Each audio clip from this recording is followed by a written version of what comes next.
Hurry, I'm gonna get Kim in here. Alright.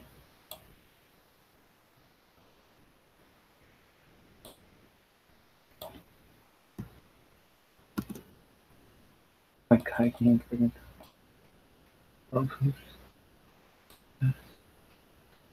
Hi, Boomer. I'm trying to fix something. Hey, guys. Alright.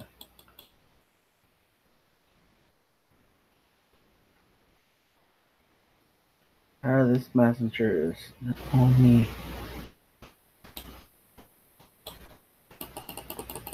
I don't know what's going on. My messenger.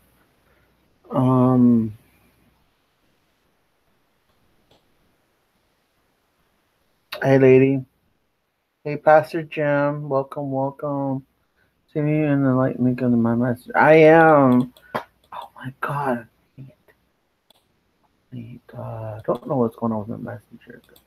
Hold on, Boomer. I'll be back. My messenger. Alright. Alright, Boomer Rocks. I'm gonna put you as a mod. Scott, where's Boomer Rock? I saw Boomer Rock somewhere. Hey, guys, I also have a troll is out and we're trying to Boomer and I don't know what's going on with my master. It won't me like type. And need to show some support. Hi. Hi guys. Pastor Jim, hi. Welcome to my channel. Guys, follow if you new. Alright. Can I say an S word? You can just follow. That's the only word that allow. So it's connecting.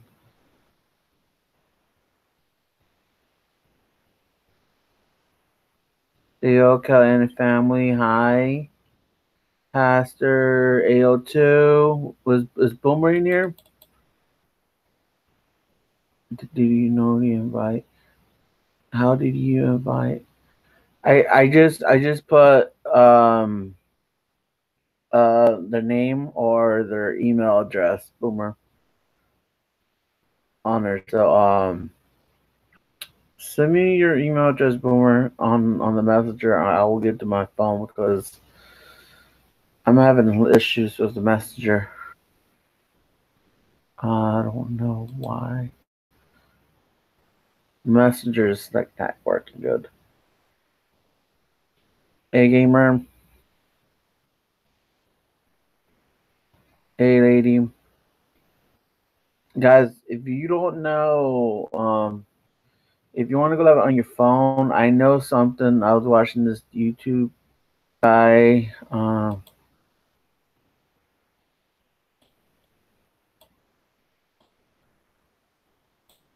I think it's not coming up. That's frozen. All right. Gotcha. Because my freaking messenger is frozen, guys. Guys, we'll also keep your eye out. All right, we got a Boomer, and I'm gonna get someone in.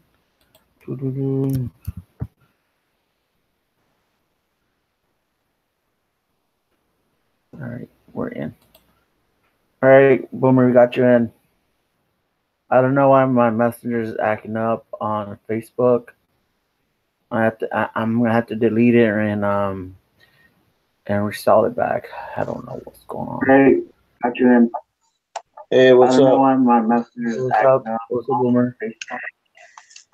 I'm gonna have to delete it and restart it back. I don't know. Hey, got you in. Hey, Right now, I'll think about it in the future if I need you. Tokyo. I gotta get my earphones on. Hey, Boomer, we're gonna have another guest coming in. Hey, Marie. Hey, Fabio. All right, can everybody hear me all right? I can. Y'all hear Boomer?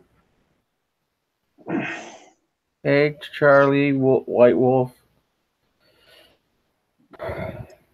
Guys, keep our eye out for controls, all right? And that same Mickey dude came on Lou. Keep our eye on that one.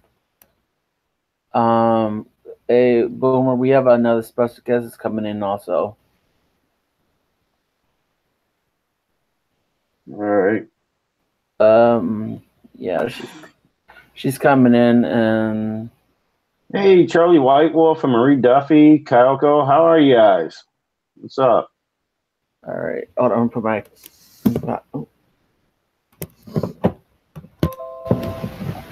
Hold on, get my controller.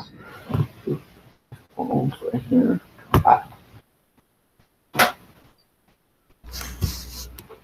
Sorry. But I'm putting some protection near me still. There is like a 30-second delay between Hangouts and YouTube. James says, he said, hi, Rudy. Hi, James, and hi, Boomer. I'm pretty good, Charlie. How you doing? What's up, brother James? All right, guys, we're gonna I'm gonna apologize to Boomer. What I did is not right, but I apologize to Boomer also for what I did on my last video. Guys, me Boomer had a lot of issues, and now we're trying to fix this, and we're gonna have to turn this down for all these issues we've been having. So I'll apologize to Boomer, but is anyone has and they stop tagging Boomer on his live stream, mine, and from there, hey Boomer and Rudy, hey y'all. So Boomer, I also apologize. Also, yeah, what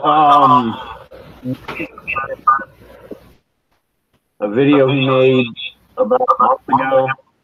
No, he didn't make a video. He was on a live stream, and some things were brought up that were pretty much not as fact. I'm sure you all know what video I'm talking about. I mentioned it several times. So, Shadow Demon dragged my name into an issue where it didn't belong. Yeah, and I must apologize to Rudy for. I'm not going to say over exaggerate, but I'm going to apologize to Rudy for going public and calling him out and all that, because I have different views on what's going on, as does everyone else, but I'm ready to set those aside, and because we need to squash this, because we both have been having problems with people trolling our live streams. There's no proof to it that it comes from one or the other. Absolutely none of it came from me, but there may be some supporters who were doing it in my name, as well as he may have some supporters who've been doing it in his name. So we're attempting to alleviate a lot of that by coming to terms with what each of us has done and apologizing to each other for our involvement in creating such a chaos. So I told Rudy I'm prepared to rip down those videos where I berated him, and he's apologizing for bringing my name into a situation where it didn't belong on a live, and Basically, he admits that it was a mistake. So we're ready to kind of squash this so we can move on. And also, I appreciate Rudy for bringing me up in here in this panel as well. Sorry to cut you off. Go ahead. it's all right. I'm writing someone that is close to a friend of mine. She's helping me out with my gift lately for like several times, and she want to know if we want to do a reading with her. Boomer.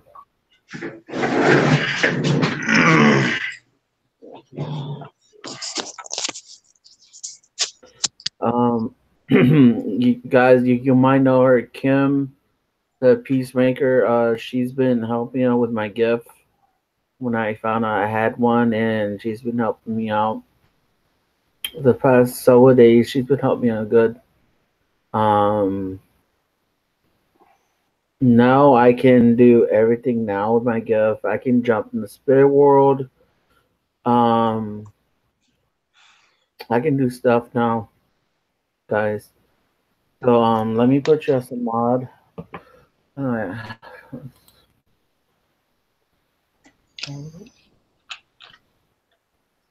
So yeah, guys, I'm going live tonight because hey, Sound Charm, I did oh gosh, did I put Sound Charm on the moderator before? Or did she lose her wrench? Hold on. Hey, Southern Charm, how are you? There we go. Extra. We're gonna do extra mods because some of them I need more extra because Troll just came on Blue Rocks. Same Troll that came on Hey Charm came on Ladies Slice Stream. The guy keep her eye out was called Mickey something. So guys, keep that in that troll right there. So, all right.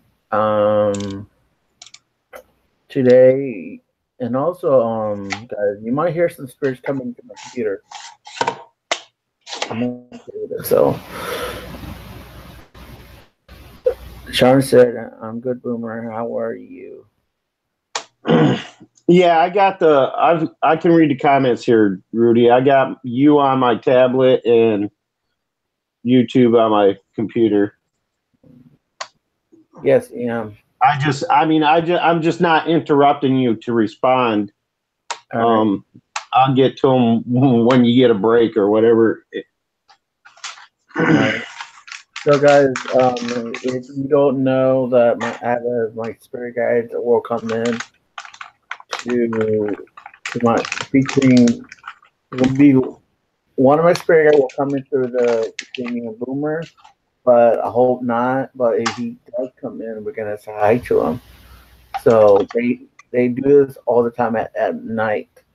So I don't do it at the day. So they come at night. I said my spirit guides here.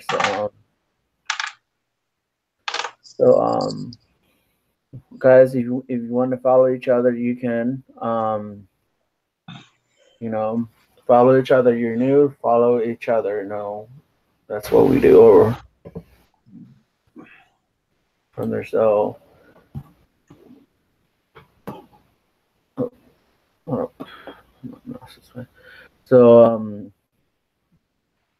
you want to say anything, Boomer?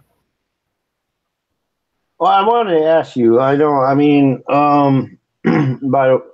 First of all, let me respond. I'm doing very well, Southern. Thank you. I wanted to ask you though, how and when did you come into your gift? To my gift, or abilities, however you want to word it. Yeah, I've been learning to control it. I've been having Kim, the Peacemaker. I hope she's be on. I told her that she'll be on with us.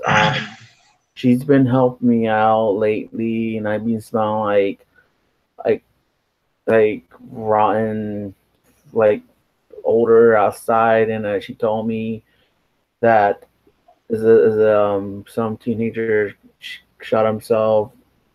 She's telling me how to control it, cleanse, and I'm like, and I'll also meditate. Also, I've been doing that.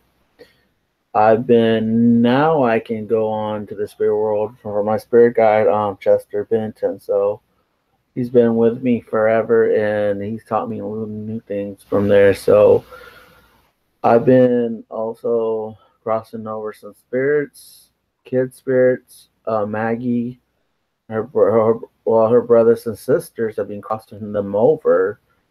And people might know Maggie. She used to come on the Wonder Box.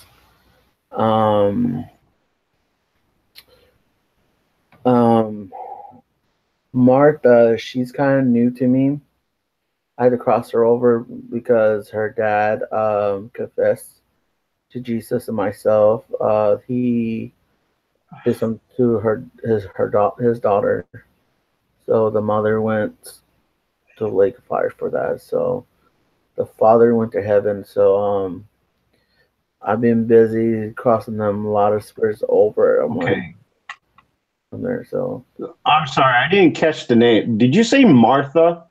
yes, 7-year-old Martha. I crossed her over from there. Okay, because if I'm not mistaken, a Martha came over the Spirit Box app the other night. I think somebody mentioned it. That's weird. Yeah. Okay. Anyway, go on. It just that name kind of rung a bell with me. I thought somebody in my live the other day mentioned it. Yeah, she crossed over. She saw her grandma, and then Maggie had crossed over 3 times. Now she have curve. Now she have curves to go with her dad, and when it get dark, I go in the spirit world to see if she's gone. And every before get night, I go in there check, and she's like left. So sometimes I do like wonder about Maggie to be there. She calls my name all the time, panicking, not panicking. She would say Rudy, like on the spirit box. And oh, you just said Maggie. Yes. All right, who's the little girl, Martha or Maggie? Martha's one I crossed her over from RV ground, that campground usually has yeah, I know what you're talking about, the RV campgrounds there. Yeah, and yeah, she was lost. She was murdered by her dad. She been okay from there. So, all right, now okay, now who is is Maggie the 7-year-old girl, or is that Martha? Martha's 7, Maggie is 9. She have a brother and sisters. Her brothers, Jared is 7. Bridget is 8. 3 of them died of a gunshot wound. Right. Martha, all right. Can I focus on Martha real quick? Only because I know that name came up once before. I think somebody in my live mentioned it. Yeah. Martha, she was 7 and was brutally murdered by her father. Yes. What to call it? She's been abused by her father. Oh, she was abused. Okay. Abused is what you were saying. Mm-hmm. Okay, was she murdered or? She was murdered, and I'm going to figure out that she was dumped by the lake with the water, or the father did drown her. He confessed to Jesus about it, and I told him, well, give him a chance. Give him a chance. Now, does this happen in the mid to late 70s? I think so. At the RV campgrounds? Yeah. In the lake? Yeah, because she ultimately she'll all tell them to play hide and seek from there. When I'm getting told by Stacy, from there, she sees her a lot playing hide and seek around her RV. I'm just saying. All right, when I was young, in the 70s, it was mid to late 70s. My family and I were vacationing in Orlando, and we heard some kind of story like that come over. I didn't know anything about it, any details. We heard a story that a little girl was found in a lake near a RV campground. Yeah, And if that could be the same girl. it is. I had to cross her over. Okay, because it was on the news. There was one particular one. They didn't mention any names. They were trying to hide the identities of the family members and stuff. But if I remember right, I had to have been about, I'd say 8, 9 years old. And I remember being at my aunt and uncle's in Orlando, and they were talking about a story that came on the news about a girl who was found in a lake. One of those it was a man-made lake or something, wasn't it? Or was it a natural lake? It was a lake. It was a swamp lake. I'm getting like Swamp lake. Okay. Swamp lake. But about a mile away, it was an RV motorhome campground, right? Yeah, it has like the cabinet homes. Like each of them had like cabinets on there. Okay. Yeah, because Stacy's still there, and on her from there, but like every time I see Martha, she's be hiding behind the tree, scared, and she looked to play hide and seek a lot. And Okay. I finally crossed her over to be with her grandma from there. Okay. Yeah. Okay. That's just real strange. How the name Martha came up, and I don't know if this has anything to do with this. I don't know if that story is the same thing. It just reminded me of a story when I was vacationing in Orlando with my family. We remember hearing a story about a girl who was found in a lake, and she had to have been about that age, but there was no details given at the time. Yeah, because I already know the details. The mother was trying to tell me, trying to tell me to stop talking about it. She didn't want Jesus to find out or nothing. So Jesus had to send her to the lake of fire for it. The father got judged. I gave him a one more chance, and he did. So he crossed over, and then I don't see him often no more at the campground RV thing no more. All right. I was just seeing if you could shed some light on what I remember.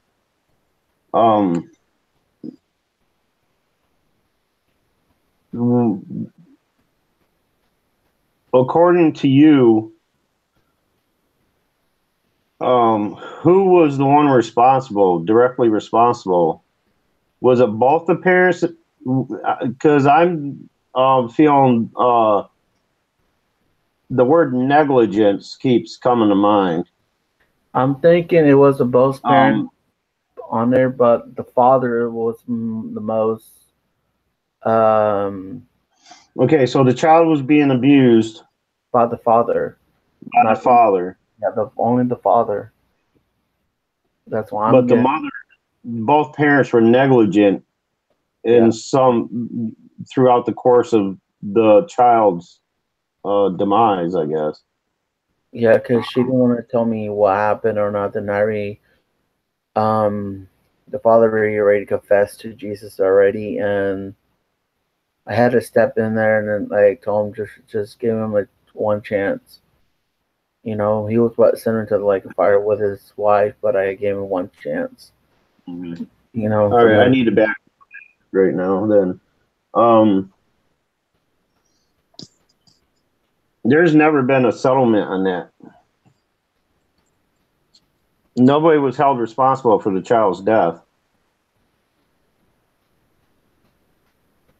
according to man's law.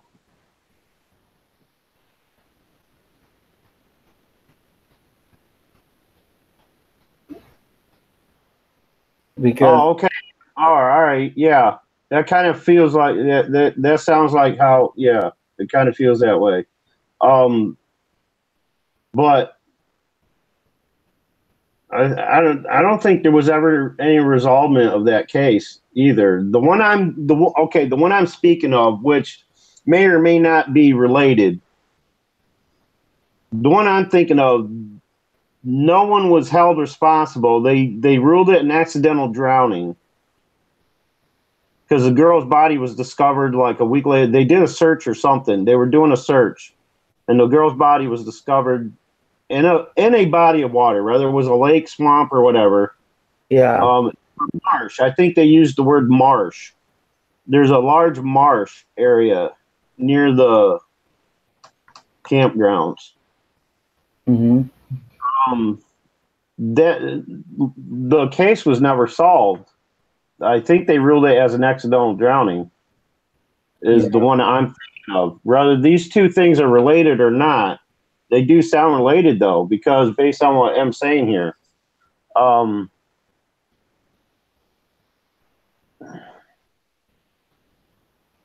Okay. All right. Wow. I'm tired of these damn murder cases. All right. I'm not gonna say for sure that these two cases are related. I'm just saying this what you were talking about reminded me of something that I heard back in the mid to late 70s. It had to been I was 8. yeah, 8 or 9. So it had to been 76 or 77. 77. I was born in 69.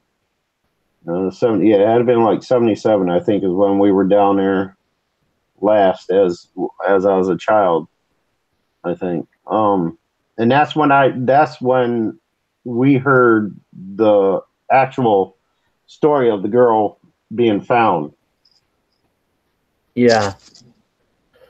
So I mean, it may be related, it may not. I'm not gonna say anything for sure on this. What you discovered, but it does put because there was no names released, and as if I remember correctly, see, it wasn't long after that that my aunt and uncle ended up moving to New York with us. A couple years after that, so it was never really. I mean, it was just one of those kind of things where you heard something on the news, blah blah, blah, and then you don't really follow it after that. You know, everybody was saying there, oh, that's such a terrible thing, blah blah blah. A little girl lost her life, blah blah blah. And nothing really came of it or that I can remember. And I don't think that case. I think they ruled it as an accidental drowning. Yeah. So because Martha didn't want to tell me what happened to her. That's why she wouldn't tell me. And then I had to cross her over, and then I figured out the father confessed to Jesus already to him. That's how did she come to you? She came to Stacy first because she was playing around with like the trees and stuff. He should just be playing around. That's where she's hiding at, and suddenly I saw her. She was peeking out behind her. When you came to her, were you on location there? Well, yeah, I saw her. Like she was like wearing a dress. Her hair was dripping. Her her clothes was wet. Right. There. But were you physically there when Like, were you at the location? Well, no, Home, or was it during a spiritual travel or something, or what? I think no, cause I was like I was video chatting with Stacy, and I was like, Stacy actually saw a little girl beside her RV, and she's like peeked out at Stacy. Oh, okay. So And you were doing this at home. yeah, like video chatting. Of the girl. Yeah, and she's keep peeping out from the RV a couple times, and I'm like, I asked her, "What's your name?" Like, she said Martha. She was 7-year-old.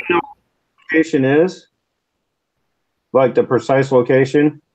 I don't know, but I can ask Stacy. She knows where she was located at because she's there right now. It has also To this now because I'm very curious about this. If the little girl is the same little girl. she's been playing hide and seek a lot. And I keep seeing her playing hide and seek. She says she want to play, and I'm like, and then I crossed her over the next day, and Maggie came out and helped her to cross her over from there. It King Master. So Okay. Maggie is one that I know about her and her brothers and sisters. Her stepdad that also killed the kids. The three of them. Are Maggie and Martha connected somehow? No. Okay. No, Maggie got shot by his stepfather. Oh God. Okay. Three of them, her brother and the sister got killed by a stepfather named I got his name, but I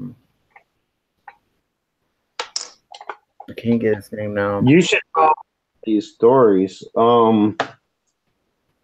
Like research them a little bit. I did when Like, I searched. you may have stumbled across like Lou did.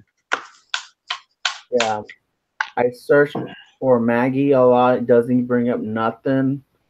They're buried in the yard or near the shed.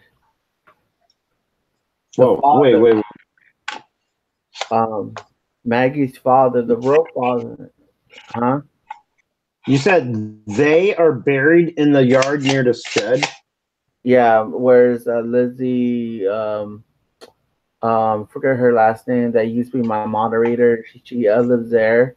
That house that was the house that there were murder in there.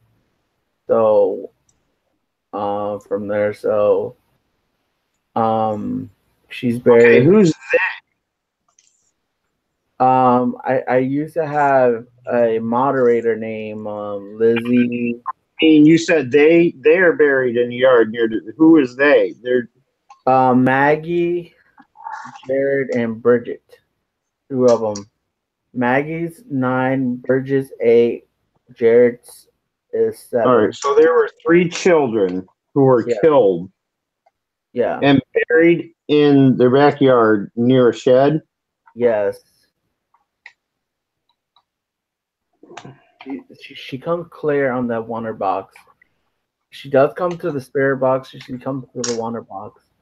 Sorry, the Wonder Box. That's your app, right? Yes, I'm using the Wonder Box every time. Do you know where these areas are? Yes. I think her house is located in somewhere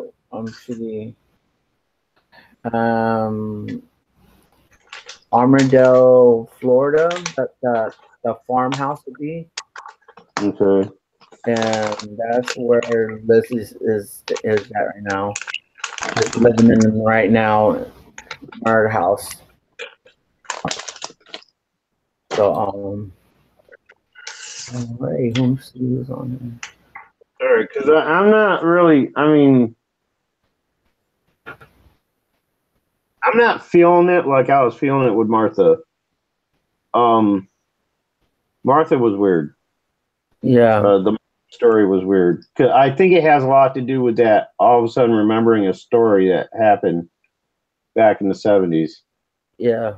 That may be why it's stronger with that. But for some reason, this Maggie and her siblings just not really. You're gonna have to like research it or something a little further. Do some internet research on it. Yeah, no, that's what I need to do. Research missing children in that area or something. You know, like Google it, missing children in so Florida, and see if you get any hits on that. I will. Hey, Mr. Dave.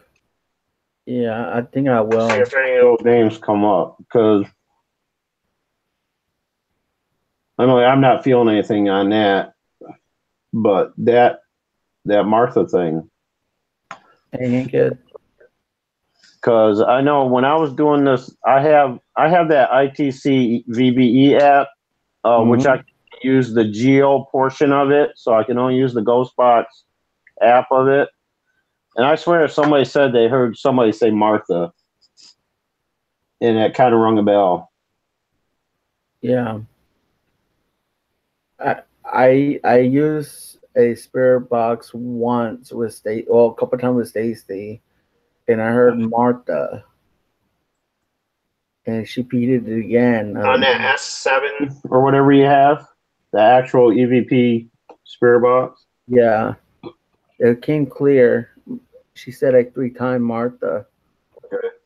I'm like, wow. And also, before we talk about Martha, guys, also please think about your loved ones. I'm gonna tell you, think about your loved ones, because we lost a YouTuber yesterday. He might know Carolina Man. Oh yeah. He passed away yesterday. Green Bay Wacky's best friend that used to be on his channel, like moderator. And guys, I'm not lying. Hug your loved ones, you know, because sooner or later they will be gone, and that's what I'm greeting. Green was not Laura, but Green Bay Wacky. Hug your loved ones, because what happened? We lost a family member on YouTube. Carolina Man. I made a video about him. I dedicated to this guy, and I didn't follow him, but he's a great guy, and I watch his videos. I did an EVP with him too. Boomer. Hey. I did an EVP with him. It sounded like him on there, Boomer. That's interesting. Because they don't usually like come straight forward right after. Yeah. Another thing, I know everybody tells you this, okay, but I want to reiterate something here. When you're doing whether it's an app or the actual spirit box, there's always a chance that there's going to be some kind of trickster or just some earthbound spirit that wants to just screw with you. You got to be aware of that, because a lot of times they will come in and try to mimic people and try to make you believe that they are somebody who they are. And that happens probably 7 times out of 10. Okay. Very rarely you're going to get exactly who you want to get. And a lot of times you're not really talking to who you think you're talking to, because these tricksters are out there. They're not, and they don't necessarily have to be a trickster. But I don't know, let's say some Weisenheimer passed away and he's earthbound. The guy who always wants to mess with people. Okay, he'll be lurking around, and they take the opportunities when people, especially even other mediums and stuff, they'll mess with them too. And they come through these devices more than coming to an actual medium or clairvoyant or psychic or whatever, because they like to use those. They like to take the opportunity to mess with people. Okay, and it's just like the one if you're in a highly active area where there is a lot of spirit activity. 7 out of them 10 spirits are going to be the ones that just want to mess with you. They'll be the ones sneaking up behind you, whispering in your ear. They'll be the ones saying, "Oh, hey, it's your friend Bobby." No, this is what I'm saying. It's like you got to be very aware of that kind of thing happening. Don't automatically assume that who you're talking to is who you think you're talking to. Come up with some key words, key phrases, or questions that they could only know the answers to. Mm-hmm. And you need to verify and to ensure that you're not being led astray. You know what I'm saying? Yeah. For instance, like, all right, Carolina Man, he just passed away last night. Okay, he's not even through the transition yet. Because what happens when you pass away and your spirit energy transitions, if you do manage going through the light and crossing over, there's a transition period, which usually takes to us about a week to a month or so to get through the transition. Most of the time, unless they're earthbound, most of the time they're not even able to communicate yet. So you got to be aware of that. So make sure, if you know anything about Carolina Man that only Carolina Man would know, those are the kind of questions you would ask to make sure that he's, in fact, the one coming through. Because I'm telling you, there are more earthbound spirits around here than you realize. And 9 times out of 10, they're the ones coming through rather than someone who is crossed over. It's a lot harder to come through when you crossed over than it is when you're just an earthbound spirit and you're right there. You know what I'm saying? Mm-hmm. I played his voice, that on his YouTube channel. The video that I was watching his video, and I was talking to my friend. I did the EVP on him. Right. His voice from the spirit box, and I asked one question that I asked about the question about the letter that he got from the DIY, the Fen letters, from one of his videos. Mm-hmm. I did a spirit box with it, and he said he did say something, but I heard clearly when his voice came on, and I put it on the spirit box to the voice of his, and he said I did, and from there, and then he was talking for a little bit, and I told him I'll come back. I think tomorrow I'm gonna do live in the morning from there, and from there. So Honor Boomer and I played the video on his video, and his voice came through when I played that voice to him. I was watching his videos from there. That's interesting. That is really interesting because I don't know if there's a difference. Because whenever I try to communicate to someone, and one point I tend to miss sometimes or forget about sometimes. There's a big difference between communicating with spirits through a device and communicating to spirits through your abilities. They are more likely to come through the devices because a lot of spirits are very untrusting of people, and are very reluctant to divulge any kind of information to them. Despite the fact that we are made to forget most conversations that we have with the spirits when we're doing it. Like, let's say I'm sitting here talking to a past loved one of yours, and they have message for you, and they come through with this message. We talk about it for a couple minutes, and then they leave. They pull back. Okay, the minute they pull back, I'll forget. 9 times out of 10, I'll forget what the conversation was about, because there's something that they make us forget these messages and conversations that we have with them, because all they want to do is they come in, they give their message, and then they leave. Which is different, because you can't really forget what you hear over an EVP box or something like that. Yeah. So it's a big difference between communicating with a gift or I keep hearing a voice between you and I, Boomer. Between you and I. Just heard a voice.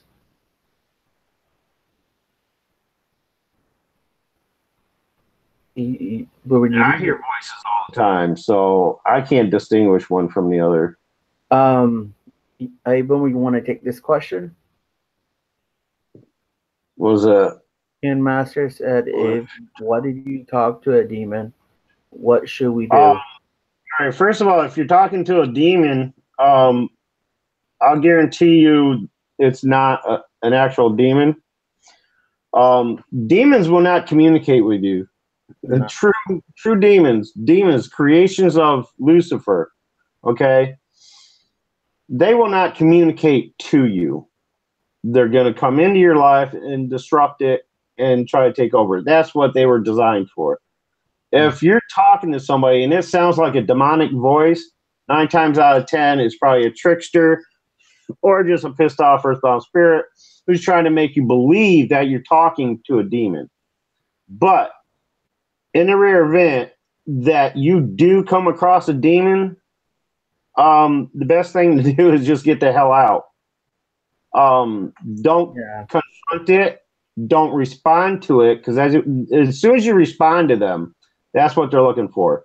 The minute you respond to them, they know they've got you hooked. Okay, they've got you curious. They're going to draw you in. If you come across anything that seems demonic, just get the hell out. If it's at your home, which is rare, very, very, very rare, because usually you'll come across demonic entities anywhere other than your home. But if it does happen, and it does rarely, you need to get a hold of a priest. You need to do some praying. You need to do some cleansing. You need to get out the holy water, the sage, whatever the hell devices you have to ward off this demon. Okay, people use demon so loosely. They use it as a generic term for anything evil in the spirit world. Okay, not everything evil in the spirit world is demonic. Okay, there are just pissed off spirits out there who will mess with you. And 9 times out of 10, that's what it is. The only reason demons even exist is because Lucifer created them, because he is unable to set foot on the earthly planes himself. So he created demons. But it's very rare that you're even going to come across a demon. It's happened to me once. I remember, I'm going to tell you, Boomer, I got a bit by because I was doing a spirit box reading with Green Eye Angel. Not Green Eye Angel. What's another one name? I'm trying to get her name. She's all come from Green Angel. I forget her name, but it's like Dream Walking Angel, right? Oh no, yeah, Nelisha, yeah, very, very dear friend of mine. I did a spirit box reading. When I was doing it, was her parents came through the spirit box. I remember, you guys remember this too. My mods remember this. I got bit by something like a spirit or something, and I have a picture. Still have a picture of it on Facebook and on Twitter, and then I sent it to one on a Kim also, and it was sort of like a teeth mark. on it, and I remember that day I got bit from there, and it's not longer no more. I don't know who bit me, but thinking it was gone, you know. How long did this mark last on your leg before it just? It's been last like last year when I got bit. It's been last for all day since I got. In a day's time, it would just disappear. Yeah. Right. Yeah. Yeah. Okay. Hey, Dustin. That's usually how it happens. What it is when. All right. The reason why we get physically marked by these entities, when an entity, whether it's a human spirit trying to manifest or anything else, when they try to manifest, what they do is, they're manipulating the air molecules around them to try to form a solid subject or a solid thing. And as they're doing that, what happens is the air gets extremely cold. So when the air is getting cold, that makes them cold. It's kind of like taking that salt and ice thing people do, which is stupid anyway. Don't ever do it. All right, that's kind of what it is. What it's doing, because extreme cold can cause burns. Now that's what they're actually doing. And if, like, when people claim to get scratched and you see the welts there and then the next day they're gone, well, that's what it is. It's because it's being done spiritually or whatever. It's not like if I went to bite you and I bit you, broke skin, and it took a month to heal. Okay, because it's different with spirits and stuff. Because what all they're doing is causing it's almost like having frostbite. When they touch your skin, they're so cold that it's causing burns. What? Yeah, that's why I asked how long did it take for it to go away? Because usually, if it's like if you had like pinched your leg on a chair or something and it caused a mark that may look like bite marks or something, it would have taken a lot longer to go away because that's an actual physical thing. When it's supernatural non-physical, they usually only last about a day and then it goes away. Yeah, because I remember was on live. Raymond does remember the date that happened, and I did took a picture of it and it goes from there, and I never get attacked oftenly now because I'm like protected now from there, and I do have my spirit guide also. And I do have Francine with me a lot, Boomer. She does show up a lot, but when we get brighter, when I send out her to come to me. And then I have my another spirit guide, Chester Benton. He's been there for me for a while, and he's been watching me all the time and making sure I'm safe. Like everybody there. Are you serious, dude? Hold on. Oh, hell no, I got you. Yeah.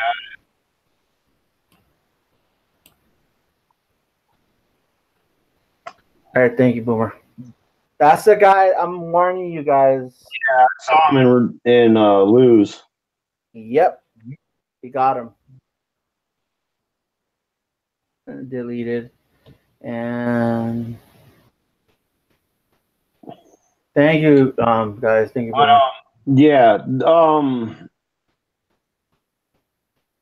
Spirit contact is a lot different than a physical contact because, for one, they can't interact with solid objects because they're not a solid energy. But what they can do is they can take their energy and combine it. That's why when you see spirits traveling, for the most part, they travel in an orb form because that's the easiest form for them to take. A full body apparition is the hardest thing for any spirit to obtain because they have to literally manipulate the air molecules in order to make this form. Yeah. To be noticed by the naked eye. And then there's people out there gifted enough to see these forms before they can actually become solid. Which is, I mean, I can see orbs that have been, as a matter of fact, I had evidence of one that got corrupted, an orb that shot through into my bedroom. And as it came through my camera, or as it came toward my camera, there was also an inaudible noise. Well, I sent that evidence to a friend of mine, and he slowed it, and what that noise was somebody's name being called out. Since then, those spirits have left, but that's the easiest way they can travel. Now, I don't see spirits, whether they manifest enough for most people to see or not. I don't know why that is. But I mean, unless it's blatant, like the pictures people post on Instagram and stuff where they take a still picture of something in a window or something.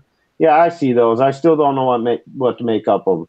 But if I'm walking around an active area, I can feel them, but I can't see them. Whereas somebody else next to me can say, "Oh, I see this entity straight ahead of us." I was like, "Well, I kind of feel the energy, but I don't see them." But and also Dustin said that he had 4 scratch on his on the top left on the shoulder. I have a picture of it. Dustin Stevens. I've never even heard of you yet. Let me check it out. I have a picture. When you want me to send it to you? Yeah, I'm gonna check out his. He does videos. Oh, okay. This guy was on your live, right? Was on your panel. Yeah. I do remember seeing him. Yeah, he's good. He's a good friend of mine. I've been for 12 years. Subscribe, Dustin. All right. Sometime. Also, yeah, Dustin's been scratched 4 scratch on him.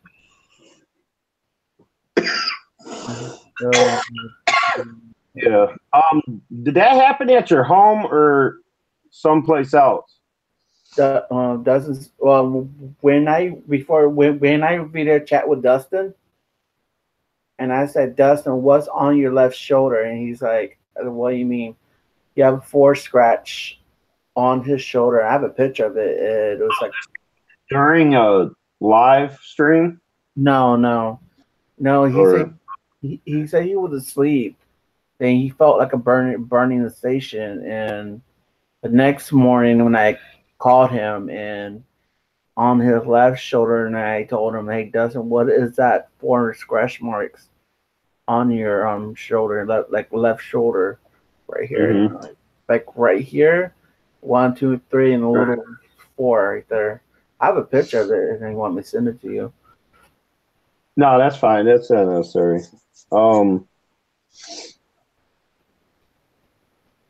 Let's see. I've seen full bodied, clear as day. Yeah, Diane G. She's another one who. I mean, Diane G. is the one that. When I used to do my lives downstairs, Diane G. is the one who would tell me like who was here and stuff like that. She apparently can see spirits, whereas I can't. So a lot of my stuff that a lot of the stuff I got when I was able to use the full app on my other phone. A lot of that stuff was verified by Diane G. I mean, I've gotten evidence on the app months before I even met these people, before I started doing my live thing on YouTube. And Diane G is one of the first people that came in and says, hey, you know, I see this little girl there. I'm like, wait, what? You really do? And she's like, yeah. And she described her the same way my spirit guides, or whatever you want to call them, described her to me. And between that and the evidence I got on my phone, that's how I knew who was here and things like that. Since then, they've mostly cleared out. But yeah, and that's another thing. Even when people who have the gift, I mean, Glitters, Charmin, Suffering. See ya. Oh, love you too, Southern. You have a good night. Yeah. Oh, yeah. And yeah, because she also was in my live stream. She also saw Chester right behind me, with no shirt on, with the tattoos. She saw him right behind me. He's like all the time there behind me. Like, you know, he all the time would go to the live stream with me from there. Boomer. She'll tell me, hey, Rudy, I see Chester. He's waving. And when I leave, he was talking to the one on the live stream. I had my extra phone and I heard it. He was talking to the live stream to people when I was not there. I want to answer this with Diane G. But she says, Boomer, what about spirits that stay in one place or in the same object? I don't know if you're talking about residual spirits, such as the old man on my stairs. If you're talking about ones that stay doing the same thing over and over again all the time, they're residual spirits. Those spirits don't even realize they're dead. They don't know what's going on around them. They're not aware of us. They're not aware of other spirits. Activity around them. They are stuck in their time and place doing what they did the last few minutes of their life. Now, when it comes to objects, spirits that are attached to objects, now they don't necessarily have to be the full spirit energy attached to an object. Let's say, for instance, you had a granny who had this old grandfather clock she was very attached to because it has history or whatever. She has since passed on. Literally, she passed on and crossed over, but part of her energy is still with that grandfather clock. There is physical and an emotional attachment. They're two different things. When a person has an emotional attachment to an object, even after they've passed, a part of their spirit energy is still a part of that object because of an emotional attachment. Now, a physical attachment is something totally different. If a spirit energy physically attaches itself to an object, so it will not cross, it will not it can be moved from one place to the other. That's how a lot of them travel, to physically attach themselves to an object, such as like a lot of these haunted dolls or whatever, these cursed dolls. All right, now physical attachment takes a lot to get rid of. You have to do prayers and spells and all kinds of things, which I have not experienced at all. I just know that there are objects that spirits physically attach themselves to. Most of the time, it's like because maybe they know they're on their way out. Maybe they know they don't want to leave yet. So what they do is they somehow attach their full spirit energy to an object to keep from having to be being crossed or whatever. How can you tell the spirit it's a friendly or mean spirit? I mean, you really can't, unless they're willing to actually communicate to you and be honest to you. Usually you just have to kind of like sit around and wait and see what they do. a lot of times, even friendly spirits may seem unfriendly because of what they feel they have to do to draw your attention to them, to let you know they're there. I mean, let's say like this bottle is sitting here on my thing and it gets pushed onto the floor. All right, that doesn't necessarily mean I'm being haunted or there's a bad spirit here or anything. It's just somebody's here trying to get my attention. Yeah. Especially if it's a certain object that they're related to. Like if you can relate them to a certain object. Let's say Granny passed down a locket to her granddaughter or whatever. One way she's gonna let the granddaughter know that she's there is she'll feel a vibration or a warming or something, some kind of interaction with the locket. Okay, to let you know, well, I'm here. Maybe the locket's like, maybe she's leaning over and the locket's just kind of hanging free. And with no breeze or whatever, the locket starts going back and forth like a pendulum type thing. All right, that's Granny saying, hey, I'm here, watching over you, checking you out, whatever. And then it'll stop, and that's when they've left. There's really no way of knowing unless you can communicate to them and they can communicate back honestly to you. Just ask them questions. Say, look, I mean, there's really no such thing as a friendly or mean spirit. I mean, well, there is, but I mean, I don't know how to say it, but even the friendliest spirits can seem not friendly. Unless you have the ability to communicate with them, you really ain't gonna know. The best thing to do, just deal with spirits. The first thing you want to try to do, if you suspect there's spirits in your home, the best thing to do is initially you try to do what I call blind crossing. I've done several of those here because I have so much spirit traffic. What you do is look, if there are any spirits here that can hear me, any spirits here who are lost and need to cross over. I agree with that. Just look for that tunnel of light.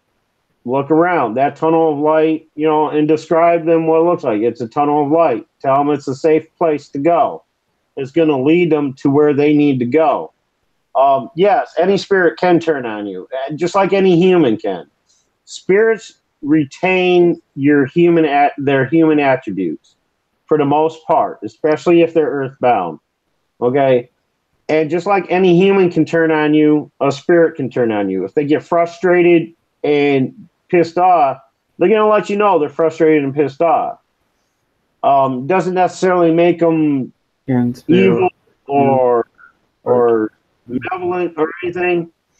But it's their way of trying to get your attention and communicate to you.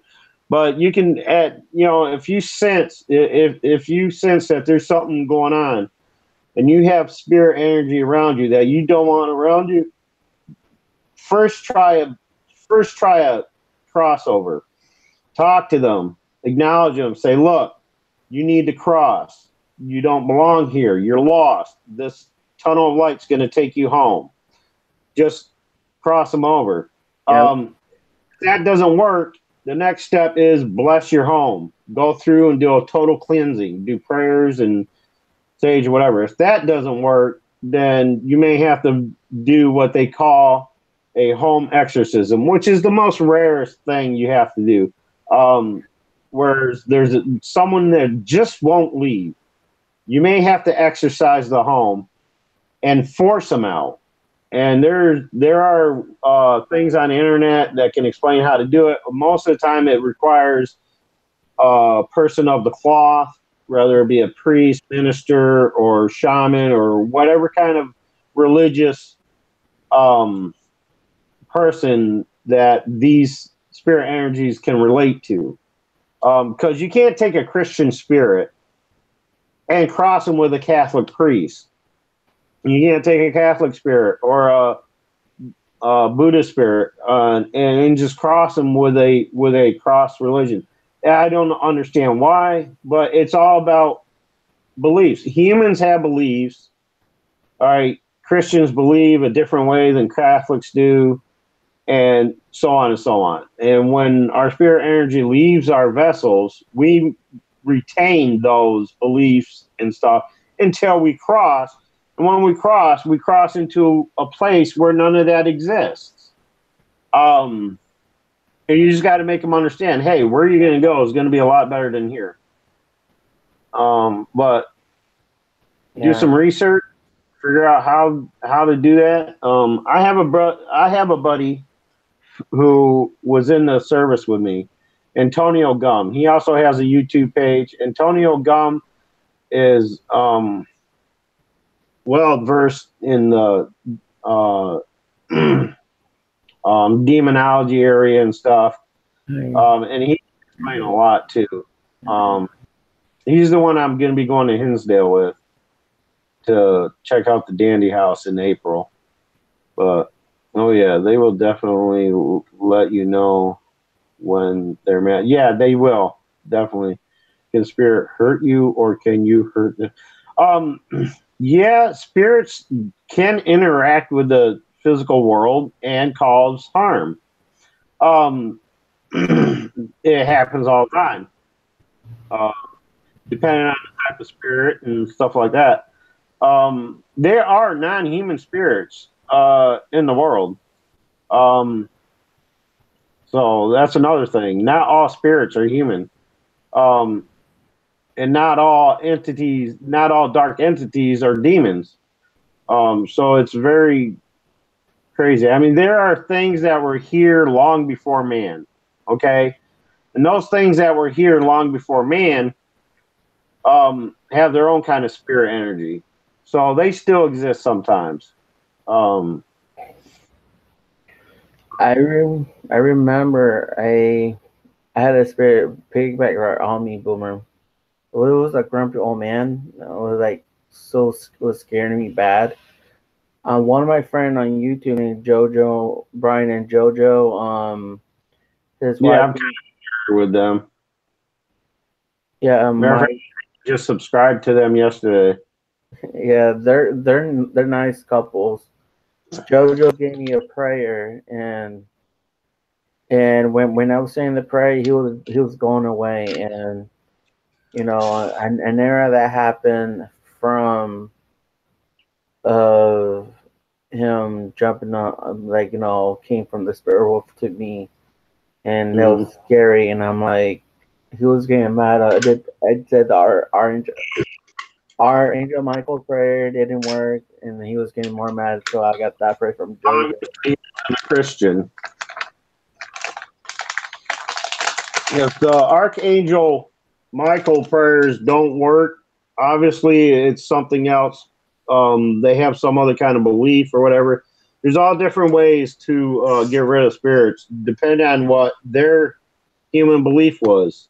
Yeah. Someone just sit there and laugh at you. Oh, yeah, blah, blah, blah, blah.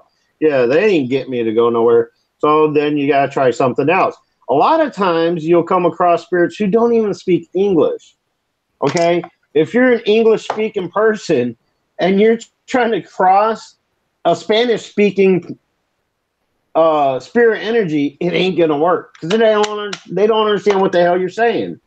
Just like if I was to die today, my spirit energy was earthbound, okay?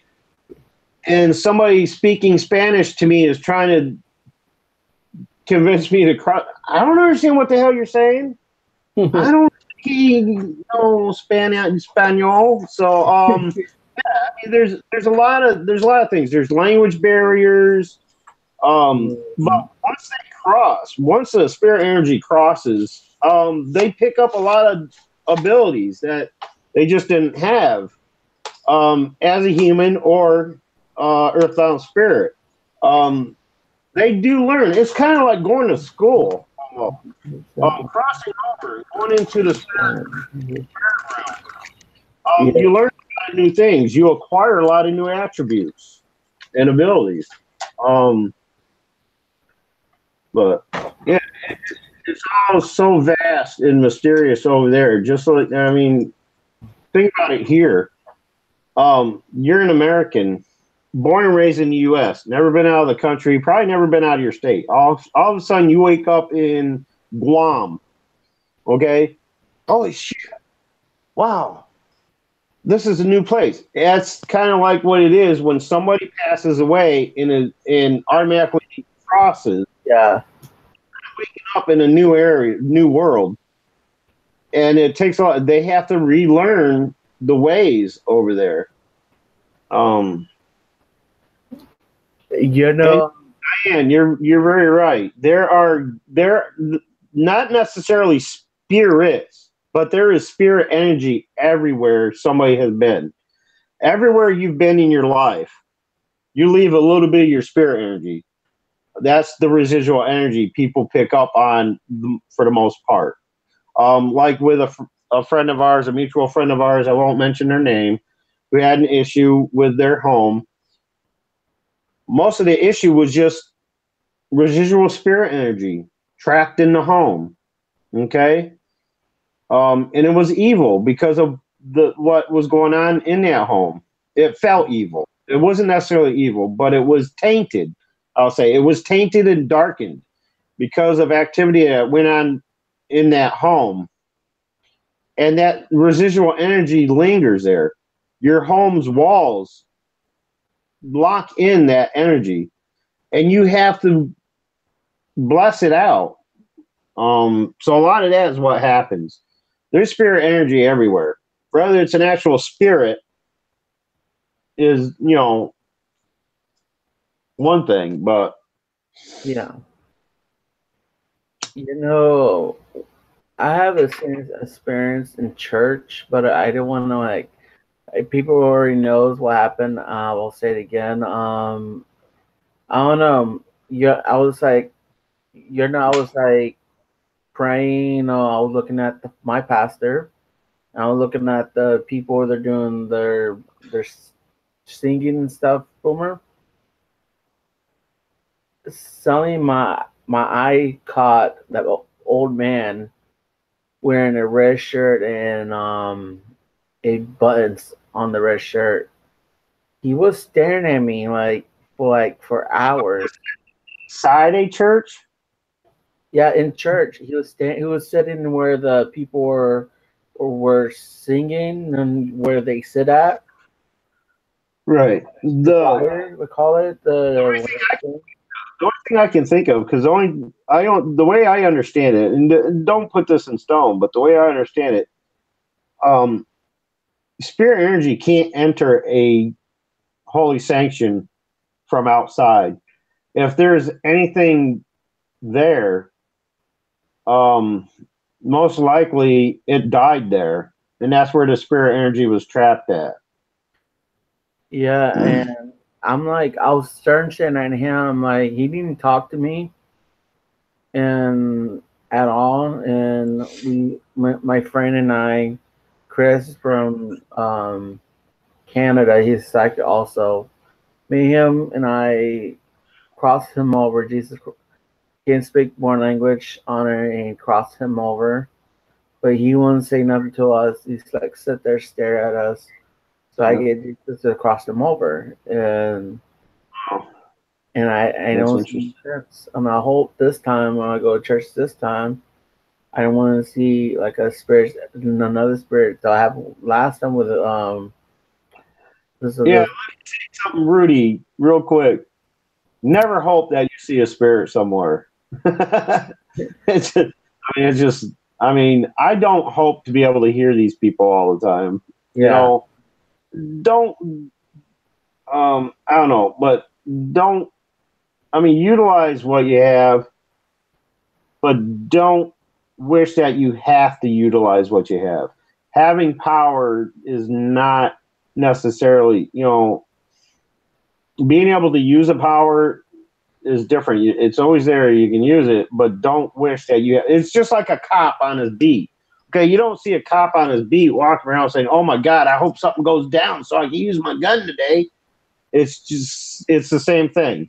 Our abilities are a weapon sometimes with these things. Mm-hmm. And I never wish that I could use it. Matter of fact, a lot of times I wish I didn't have it. I didn't have to use it. But, you know, don't hope for it, because sometimes, I mean, if you don't know what you're going to see one day from the next. And I want to touch on, I want to react to Ken's comment here. What if you got sat on by a spirit or feel like you can't breathe? All right, that has happened to me at my old home that I grew up in. As a matter of fact, what I did was, what you can do if you, your spirit energy is controlled by your emotion. Okay. What I did is just act as if it's an actual physical person being on you. What I did was I just took all my energy and all my emotion and turned it into, this is how spirit energy works. You can do it in within you, and this is how spirits react. Just it's all based on emotion. I just took all my emotion, and I couldn't breathe, I couldn't talk, I couldn't call out to my dad and nobody. So what I did is I just concentrated on my emotions. I knew what I wanted to happen. Think about what you want to happen. I just pushed my hands out in front of me, up in the air, and the thing, whatever it was or whoever it was, flew off, and I was able to sit up again and be prepared for another attack, which did not come. You can do that. If ever, like, if you're laying in bed and all of a sudden you feel this thing on you, you can literally push them off. Everybody thinks because they're a spirit, if you go to push them, yeah, for the most part, if you go to push on a spirit, you're going to go right through them. But if you're using your emotions to conduct energy the way they do, they use their emotions to conduct energy to manipulate things around them, you can do the same thing.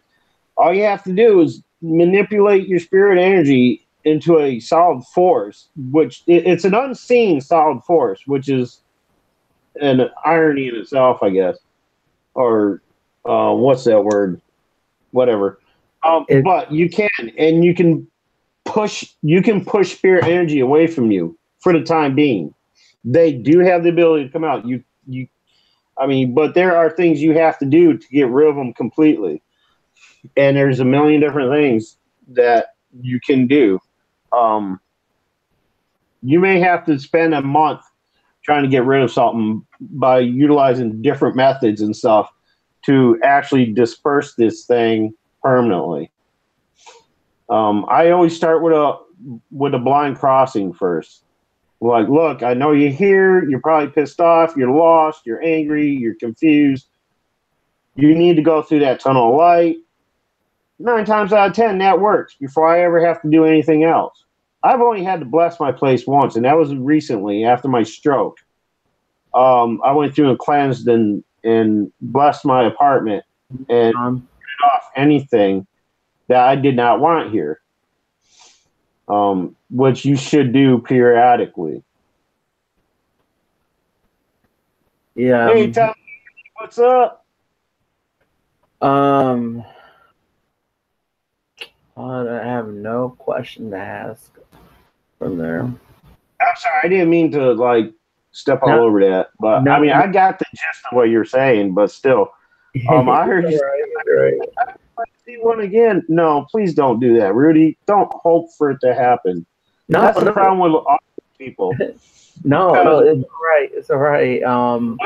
Think of what you wish you could bring forth will happen, and if you happen to think, oh, I wish a spirit would come to me today so I could talk to him, you don't know what spirit's going to come to you that day. You know what I'm saying? Yeah.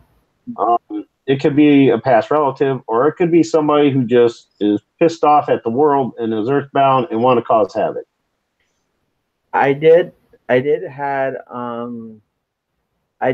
a headache inside my head, on my right side, and we had a friend of Little Petey, known for the rapper.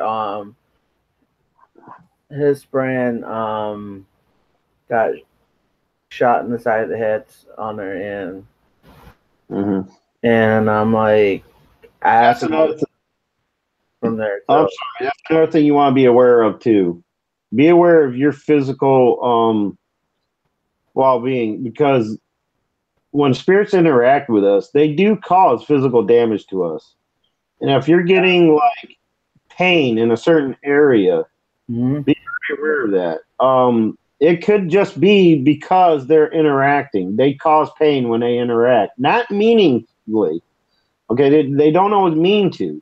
That's just a side effect of drawing in and communicating with the spirit realm. Like when Stephanie connects to me, she causes me to have a great pain in my head when she connects. That's a side effect. So be aware of the content of your conversation, what could be doing this, who could be doing this. Don't just jump to a conclusion that, it's got to be this. Okay? Be aware of it, because they can cause physical damage to you. Yeah, I tried the EVP with it, and I was brought up was Little PD, the rapper Suicide was mixed with pills. So you might know his friend that I know who you're talking about. yeah.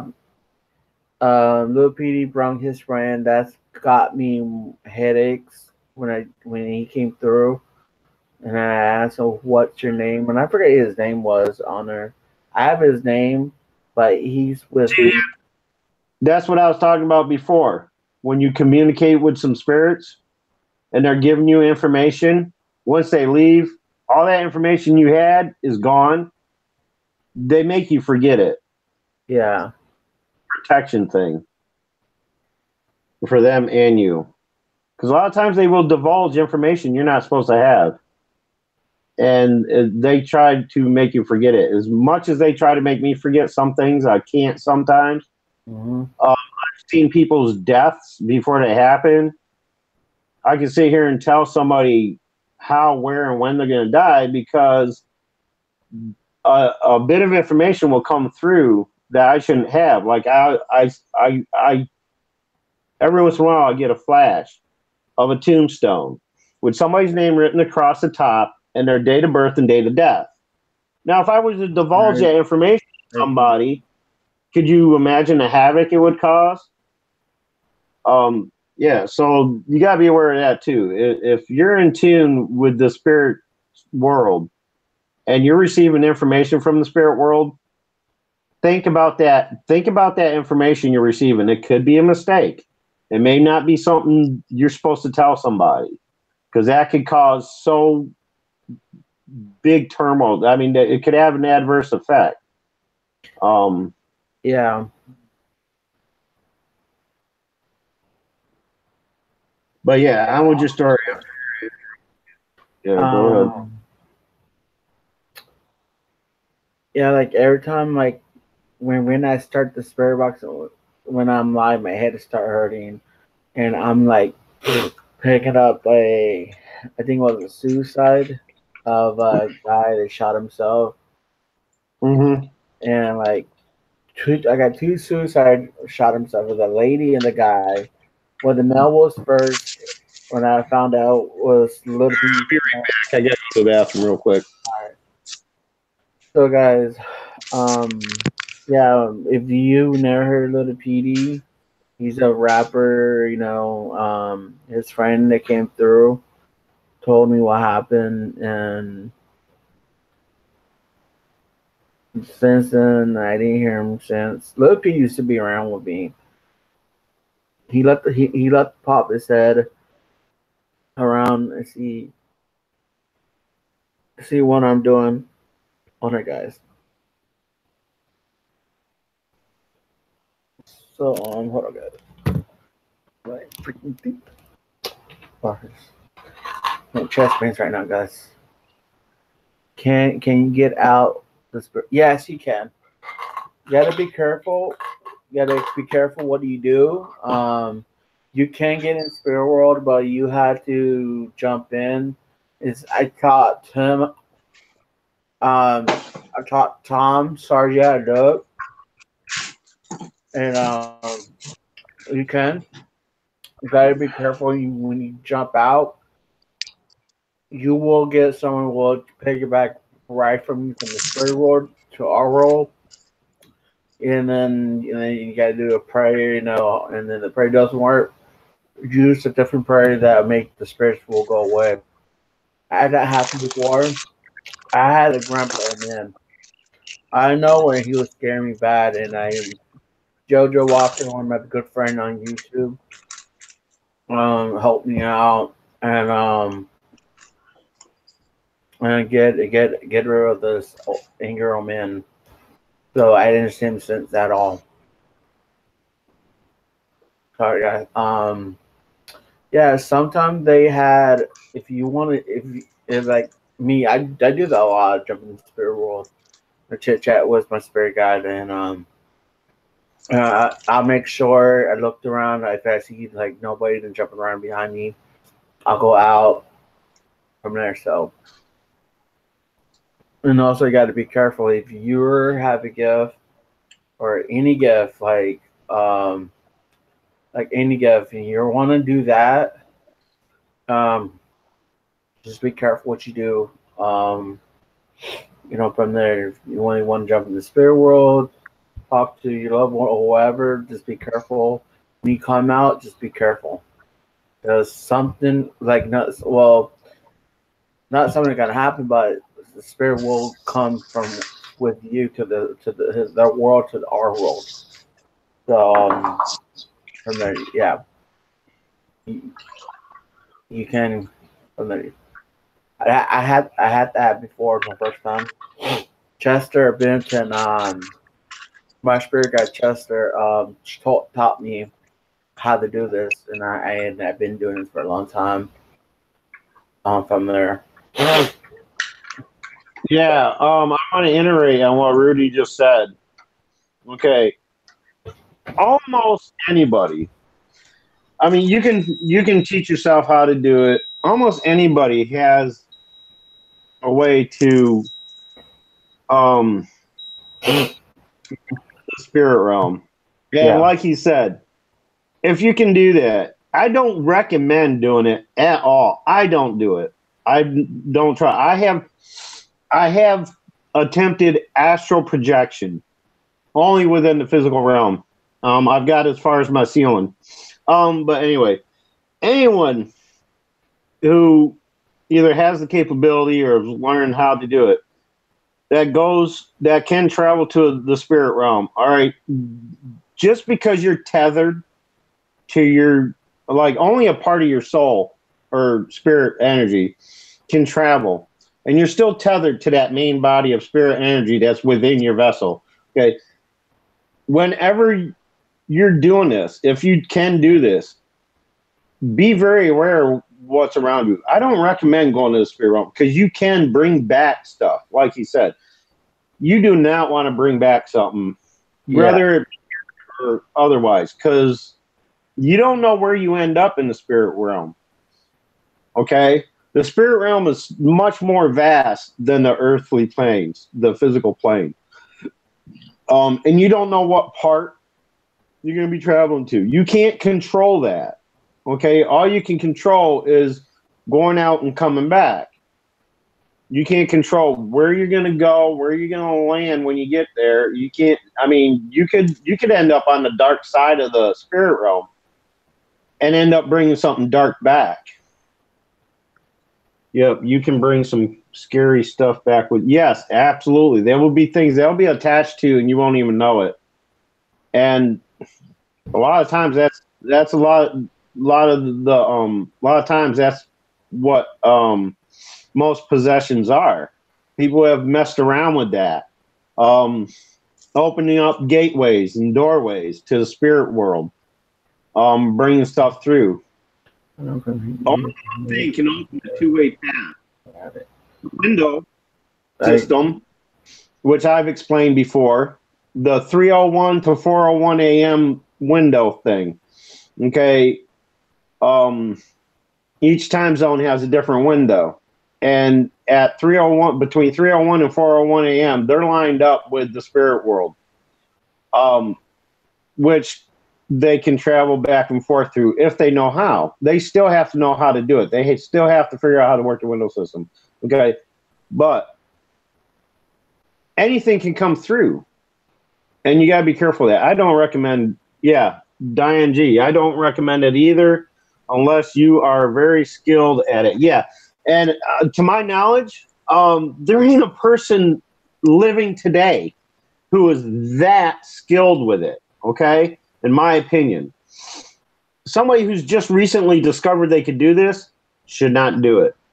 And it's too risky. It's like diving into the abyss, not knowing where you're going to go. Let's say you made yourself this little mini sub. I have the ability to dive 20 leagues below the sea. Yeah, but do you really want to? Because you don't know what's down there. You don't know what's going to attack you. You don't know. Anything can go wrong. It's Murphy's Law. Anything that can go wrong will go wrong. Especially for the novice.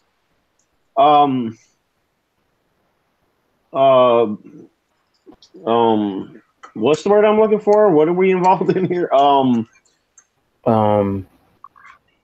Paranormal, the novice paranormal investigator or whatever, the people that dabble. Okay. Yeah. If you're a novice in this paranormal business, don't go off doing all these things that people have been doing for 10, 15 years. You know, because it's too risky. There's too many things. Yeah, Diane G. Too risky. Exactly. It's way too risky.